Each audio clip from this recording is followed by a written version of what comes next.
तो पता नहीं क्यों उन्हें ये लगता था कि यार ये बंदा कॉमेडी अच्छी लिख सकता है, कि उसमें भी एक ट्रैक था। हर नए इंसान जो आता है यहाँ उसके मन में जितनी भी क्यूरियोसिटी होती है वो सारी क्यूरियोसिटी थी, लेकिन उसमें एक चीज़ होती थी कि जो भी मिलता था मुझे प्ले के बाद वो कहता था यार आपने लिखा बहुत अच्छा है। मैंने मोर देन 5000 तकिया कलाम है उसमें, और कमाल की बात ये लोगों को याद। अब जो है क्या हुआ, क्या मैंने कहा अब करूँ क्या, डायरेक्शन तो छोड़ दिया, काम क्या करें। तो मैंने फिर उल्टा काम किया। लोग पहले आते हैं थिएटर करते हैं फिर ये सब करते हैं, मैंने थिएटर शुरू किया। मैंने खुद जो है अपने प्लेस लिखने शुरू किए, डायरेक्ट करने शुरू किए, क्योंकि पैसे वैसे तो होते नहीं थे। तो वहाँ से लिखना शुरू हुआ मेरा। अच्छा। अब लिखना शुरू हुआ तो जो प्लेस मैंने किए वो भी लोगों को बहुत पसंद आए, लेकिन उसमें एक चीज़ होती थी कि जो भी मिलता था मुझे प्ले के बाद वो कहता था यार आपने लिखा बहुत अच्छा है। लोग ये नहीं बोल रहे थे कि आपने डायरेक्शन बहुत अच्छा किया, लोग कहते थे आपने लिखा बहुत अच्छा है। तो कहीं ना कहीं वो दिमाग में बात बैठ गई। उसके बाद फिर हमारे एक दोस्त हैं मिस्टर विजय आय दसानी, शांति वगैरह सीरियल में सोमेश महादेवन होते थे जो, उनकी एक कंपनी थी एड एजेंसी। तो उन्होंने कहा यार, वो भी आते थे मेरे प्लेस देखने, तो उन्होंने कहा कि यार आप जो हैं आप मेरे लिए एड फिल्म्स, जिंगल, ये सब लिखे, कॉर्पोरेट फिल्म्स, वो लिखनी शुरू कर दी। अब वो लिखते लिखते लिखते फिर आया दौर अवार्ड्स का। अवार्ड्स मिलने शुरू हुए लिखने के लिए, तो आईफा भी लिख दिया, फिल्म फेयर भी लिख दिया, सब लिख दिया। लेकिन उसमें एक तकलीफ़ हुई मुझे कि एक फिल्म फेयर था, इसमें शाहरुख खान और सैफ अली खान होस्ट कर रहे थे, काफ़ी पॉपुलर हुआ था। राइट, हाँ। लेकिन उसमें जो स्क्रिप्ट थी, उस स्क्रिप्ट में क्योंकि मैंने लिखी थी तो मुझे ये बड़ा तकलीफ़ हुई कि सबने कहा वाह शाहरुख खान ने क्या बोला, अरे वाह सैफ अली खान ने क्या बात कही। अरे नहीं कही है यार, वो तो लिखा हुआ है। अब क्या है, उसमें जब क्रेडिट आता था तो क्रेडिट में Morani and team, Morani brothers, ये सब लिख के आता था, तो आपको क्रेडिट नहीं मिलता था। तो मुझे ये हुआ कि यार मैं तो नाम के लिए आया था, मुझे तो नाम कमाना है यहाँ पे इस इंडस्ट्री में, तो मैंने वो भी छोड़ दिया।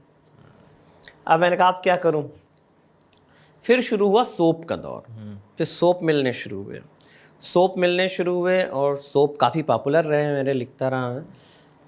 लेकिन अब होता क्या है कि जो आपकी डेस्टिनी होती है वो आपको लेकर आती है। अब 2006 में FIR, तो FIR मतलब ये लोगों को बिलीव नहीं होता है, but FIR was the first comedy show written by me. मैंने उसके पहले कॉमेडी लिखी ही नहीं थी, मेरा पहला।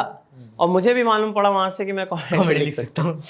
हमारे जो प्रोड्यूसर हैं हमारे मिस्टर संजय कोहली, एडिट2 प्रोडक्शन के, उनका ही एक सोप लिख रहा था मैं उस समय। अच्छा। तो पता नहीं क्यों उन्हें ये लगता था कि यार ये बंदा कॉमेडी अच्छी लिख सकता है, कि उसमें भी एक ट्रैक था कॉमेडी का।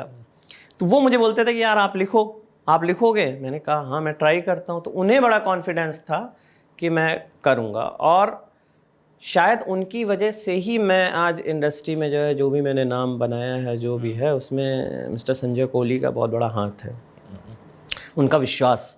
क्योंकि एक ऐसा राइटर जो कॉमेडी में नया हो और उसके लिए चैनल को कन्विंस कर लेना, वो गारंटी उन्होंने ली। तो उसको मैं हमेशा ज़िंदगी भर याद रखता हूँ उस चीज़ को। और बाद में भी उन्होंने बड़े अच्छे अच्छे शोज़ बनाए, अभी भाभी जी भी उनका ही शो है। तो नहीं, क्योंकि FIR की जो बात करें, FIR को इतना पसंद भी किया गया कि अब यूट्यूब पे तो लोग देखते ही थे, और उसका टेलीकास्ट एक के बाद एक अलग अलग चैनल्स पे होता रहा है। जी। बट जो ओरिजिनल रन था इसका, उसकी अगर हम बात करें कि 2006 में शो स्टार्ट होता है और 2015 तक चलता है, 9 साल के पीरियड में। 9 साल में हर एपिसोड में एक नया केस, नए कैरेक्टर्स, नए क्वर्क्स, सब कुछ नया।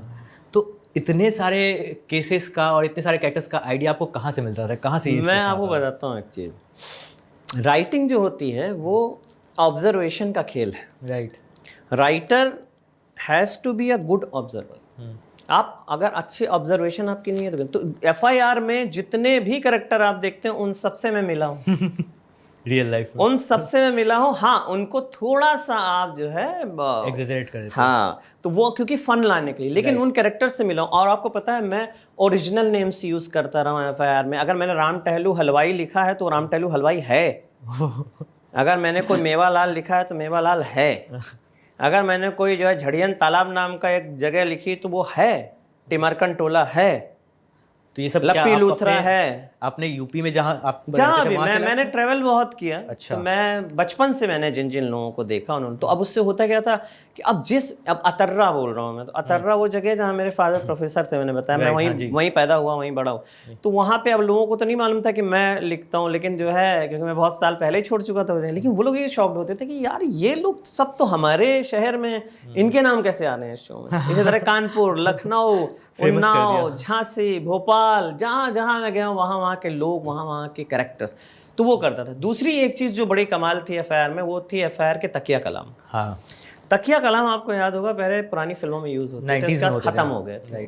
तो उसको वापस लेकर आया मैं एक नयापन देने के लिए एफआईआर में, और वो इतना पॉपुलर हुआ कि मतलब मैंने मोर देन 5000 तकिया कलाम हैं उसमें। और कमाल की बात ये, लोगों को याद है, बहुत सारे पेजेस बने हुए हैं जिनका नाम है एफआईआर के तकिया कलाम वगैरह, उनमें लोग लिखते हैं वो तकिया कलाम आदि। नाव डूब गई नैनीताल में, या एक था कि डैडी पेरिस में मम्मी टेरिस में, इस टाइप के तकिया कलाम होते थे। तो बड़ा, और हमारे एक्टर्स भी बहुत अच्छे उसको परफॉर्म करते थे। बड़े तकिया कलाम जब आप ला रहे थे, जैसे भी आपने बताया कि 90s मतलब पुरानी मूवीज में ये तकिया कलाम यूज होते थे, हाँ। तो जब आपने ये आइडिया पिच किया कि हाँ मैं तकिया कलाम यूज करूंगा, तो इस पे रिएक्शन क्या था? लोग उस पे रिएक्शन ये था कि मैंने ना बड़े धीरे धीरे से यूज किया। अच्छा, मैंने पहले एक शुरू किया तो वो उसका रिस्पॉन्स आया, फिर मैंने थोड़ा, इसलिए आप देखिए शुरुआत के जो एपिसोड्स हैं एफआईआर के में तकिया कलाम नहीं है, बाद में। दूसरा मेरा एक बहुत हमेशा मानना रहता है कि जब कोई भी शो आप लंबा चलाना चाहते हैं तो उसमें चेंजेस होते रहने चाहिए। तो इसलिए शुरू के 2 साल आप देखेंगे तो एफआईआर अलग है, उसके बाद देखेंगे तो आपको उसका अलग कलर दिखेगा, उसके बाद देखेंगे तो और अलग कलर दिखेगा, इवन कैरेक्टराइजेशंस में बहुत चेंज दिखेगा। जैसे मैं आपको बताऊं कि गोपी बल्ला जिन्होंने गोपी का रोल किया, पहले 2 साल में आप देखेंगे वो एक डेस्क पे बैठे हैं साइड में और सिर्फ बोल रहे हैं हाँ जी जी मम्मी जी, और कुछ नहीं था, नो राइमिंग, नो इज़दा, नथिंग। बाद में इज़्दा आता है। अब 2 साल के बाद मुझे लगा कि यार अच्छा, उसमें होने ये लगा कि चैनल ने बोला इनको हटा दो। अच्छा, गोपी के कैरेक्टर को इसको रिप्लेस कर दो because he is not a good actor. अब हमारे साथ ये था कि यार 2 साल से वो बंदा काम कर रहा है, उसको ऐसे कैसे हटा दे। तो उसको एक चैलेंज की तरह लिया मैंने भी, मेरे डायरेक्टर ने भी, प्रोड्यूसर ने भी। तो हमने कहा नहीं, ये जिसको इन्होंने कहा is not a good actor, इसको ही बनाते हैं, चलो। फिर क्या हुआ कि मैं आपको बताऊं इज़्दा की कहानी। इज़्दा की कहानी, हाँ, इज़्दा की कहानी ये है कि लखनऊ में एक बंदा है जिसको मैं पर्सनली जानता हूँ, जो ऐसे बात करता था कि हाउ आर इज़्दा, व्हाट इज इज़्दा। अरे तो उसको आप बोलिए कि भाई ये गलत है, तो वो बहुत ही कॉन्फिडेंट होके, मजाक में नहीं, कॉन्फिडेंट होके कहता था कि आप लोगों को एक्चुअल इंग्लिश आती नहीं, ये ब्रिटिश इंग्लिश है। अच्छा। और इसमें इज़्दा लगाया जाता है हर चीज़ में। तो कहीं ना कहीं दिमाग में बैठा हुआ था मेरे। तो मैंने बोला यार इसको यूज़ करें। तो मैंने सबसे पहला जो यूज़ किया था कि what is the problem is the Delhi में एयरपोर्ट पालम इज़्दा। वो ऐसा पकड़ा कि मतलब उसके बाद तो क्या क्या हो गया कि जो है आपने मुझे यहाँ बुलाया, मुझे लगा बहुत अच्छा इज़्दा, हसीना है अगर मिस्सी रोटी है तो मैं हूँ पराठा लच्छा इज़्दा, है ना। तो इस टाइप से जाने क्या क्या होने लगा। तो अब क्या हो गया, वो इज़्दा इतना बड़ा हिट हो गया कि जो गुलगुले था, कीकू शारदा, इन सबको पार करके गोपी बहुत ही मोस्ट पॉपुलर कैरेक्टर है। इवन चंद्रमुखी चौटाला से ज़्यादा लोग गोपी को पसंद करने लगे, स्पेशली बच्चे। अब मैं कई यूनिवर्सिटीज़ में जाता हूँ, मुझे बुलाते हैं लेक्चर के लिए, तो मुझे वहाँ के जो प्रोफेसर्स हैं वो मुझे बोला करते थे तब भी कि यार आपने ना हमारे स्टूडेंट्स की इंग्लिश खराब कर दी है। क्योंकि हमारे यहाँ हमारे जितने स्टूडेंट हैं दिन भर यही बोलते रहते हैं, यस सर इज़्दा, ये इज़्दा, वो इज़्दा। तो मजाक में बोलते थे वो लोग। तो और कहीं भी मैं जाता हूँ तो मुझे स्टूडेंट्स ये क्वेश्चन जरूर बोलते हैं कि ये इज़्दा कहाँ से आया। तो इज़्दा इस तरह से आया, फिर वो लिख के जो है गोपी भल्ला को दिया गया।